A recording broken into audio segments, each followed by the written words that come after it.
Cheers! Hello everybody. I'm super excited to welcome you to a new episode of Hospitality Secrets podcast. Your host Paul Sfirlia here, and right now I'm in the car, my favorite place of shooting podcasts. I'm driving to a different city to meet a friend, Mihai Fetcu, which has a nice podcast, and I'll go to shoot an interesting podcast, but you'll find out more on the internet. Follow Mihai Fetcu and you will see more details. In today's episode, I want to talk to you about something else. I want to talk a little bit, and I want to share my number one secret when it comes to delivering an impactful training for your staff, for your bar staff. So that's the main topic for this episode. I'll share with you a few stories how I learned to deliver an impactful trainings for the bar staff. See you after the intro. So the big question is this: how can we, the hospitality industry, present or future entrepreneurs, offer memorable hospitality experiences to our guests in a way that our staff is happy and the business is profitable and sustainable? This is the question, and this podcast will try to give you the answer. My name is Paul Sfirlia, and welcome to Hospitality Secrets. So, a little bit of the backstory. When I moved to Bucharest 4 years ago, I stopped bartending. That was the skipping point of my career. I stepped out from the bar. Last time I worked here in my hometown in Cluj-Napoca, and then I stepped out to the bar and I moved to Bucharest to start a new career as a trainer. So I was a bartender, passionate about bartending, super passionate about competitions, and I was super excited to do everything about bartending. So I liked it very much.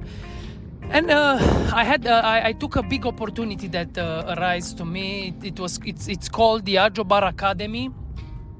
It's one of the biggest training platforms around the world to raise the bar in the hospitality industry. It's sponsored by Diageo, which is as you know, the biggest spirits company in the world. So they were thinking that their products are very good from start to finish, only top qualitative ingredients. All the spirits that they are producing are super premium, are top, are high quality.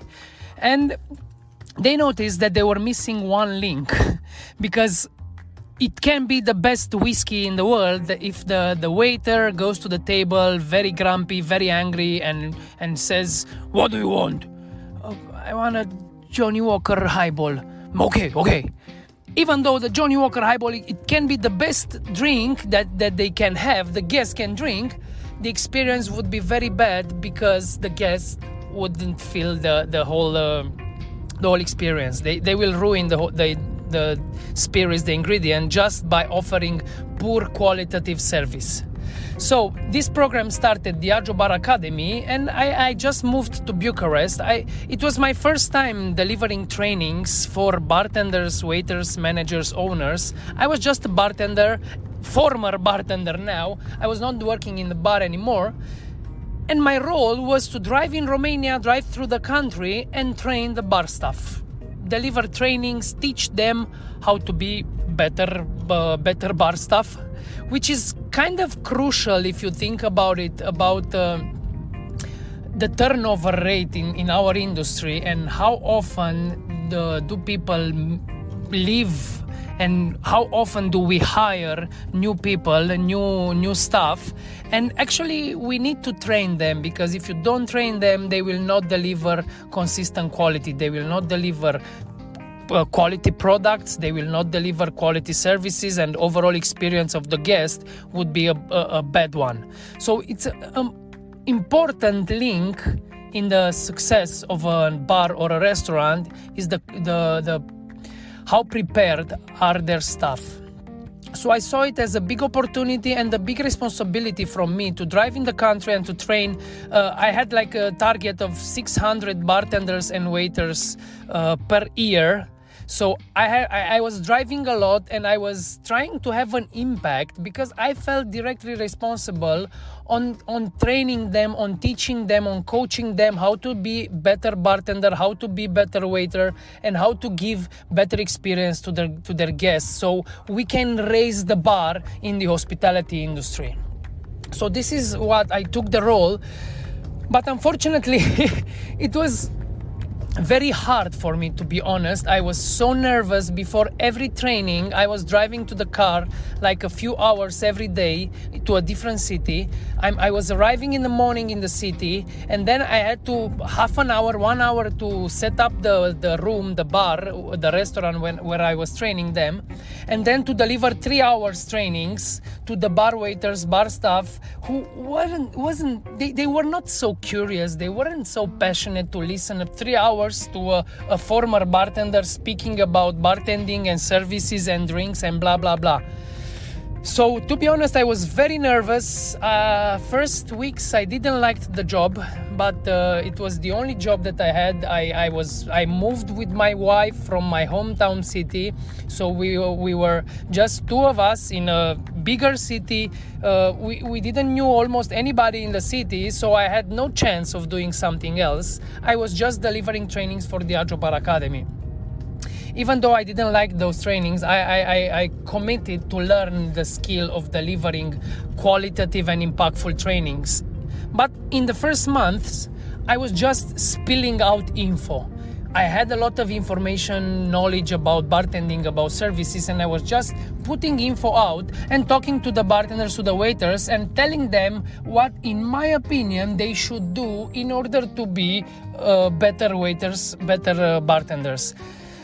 But for my surprise, to be honest, back then, but now I'm not surprised anymore, for my surprise, I had no impact. Nobody was doing anything after I leaving. So they liked the trainings. I tried to make them as entertained I can, putting them making drinks and making like an engaging training. But I had no impact, no results. When I was leaving the room, every single staff that I trained was doing the same thing that was doing before I went there. So I was so frustrated. I was thinking about, okay, what I'm doing wrong? I don't have the experience. I want to learn, but what's wrong? And at some point, I spoke with my head trainer from the whole Europe. His name is Matt Guest, and we were thinking together. So his role is to coach the trainers for the Diageo Bar Academy in the whole Europe. That was his role then. I think now it has a bigger role. He's having more countries. But back then, he had to coach, to help the trainers from the Diageo Bar Academy in the whole Europe to deliver better and impactful trainings. And at some point, we had to deliver a training together. In the same day, there was like a big workshop. And I had a small part to deliver a small training. And I spoke with Matt Guest, and we stood at a table, and we were supposed to build the training. And the first thing that he asked me, before even thinking about it, what to deliver, what to train, or anything, first question that he asked me was, okay, what's the end? And I couldn't understand. He said, okay, what's the end? What's the end of the session? Sorry, what do you want them to do after they leave the session? This was his question, and I was, I never thought this way. I was never thinking that before building the session, me thinking about the end of it, and what do I want to achieve with that session? What do I want them to do different after I'm leaving the session? So I was so impressed, to be honest. I'm remembering that moment perfectly, when everything made sense. Like the last year of me delivering trainings in the whole country and having no impact and changing nothing in the mentality of bartenders and waiters, now in one click everything seemed very clear. I never started with the end in mind. This was my problem. I was not thinking what do I want to achieve with that training. I was just thinking I want to make a cool training to entertain and engage the bar staff and waiters and bartenders. So that thing makes such a big impact on me and the way I deliver trainings, that I started applying that principle in everything I did. Actually, then Matt told me that this principle is from the book 7 Habits of Highly Effective People. Actually, it's the second principle. It's called Start with the End in Mind. And it explained in that book. I really recommend it. Just have a look at that chapter of the book.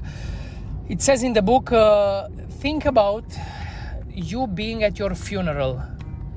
That's the end. That's the end of your life. So imagine the end of your life. How do you want to live? What do you want to have been achieved in your life? What do you want to be the impact that your life wants to have? So this is like one layer deeper. And when I was reading that book after Matt recommended me to have a look at the book, I was like, wow, okay, what do I want to do at the end of my life? What do I want to have been achieved when my life is finished? And for sure, my answer is I want to make hospitality industry a better and a happier place for staff, for owners, and for guests. So this is like when my life is finishing, this is what I want to achieve. This is my big end. So this is the principle, start with the end in mind, that completely changed the way of me approaching things. And I'm doing it at micro level, at macro level, at all levels. I'm just thinking before starting every project, what is the end? What do I want to achieve with this project? So that's the best way to set your vision, to see what's the vision that you have for what you do. What's the vision that you have for the framework? That's the pattern that I'm following over and over again at each training, at each coaching that I'm doing, at each action, to be honest, each project that I have. First thing, it's okay, what's the end? Even though it's long-term project, the end would be maybe 10, 15 years. Let's the end in 15 years, we want to be there. What are the smallest chunk? 5 years, 3 years. What's the end in 3 years? Where do we want to be in 3 years? So it's setting up your vision. That's why all the companies have a vision. And the vision starts with the end in mind. When you start a project, always think about what is the end. If you train somebody, if you want to train your staff, first moment, think about it. Okay, from this training of 1 hour, 2 hours trainings, this specific session, number 1, number 3, what number is the session? Have a clear goal.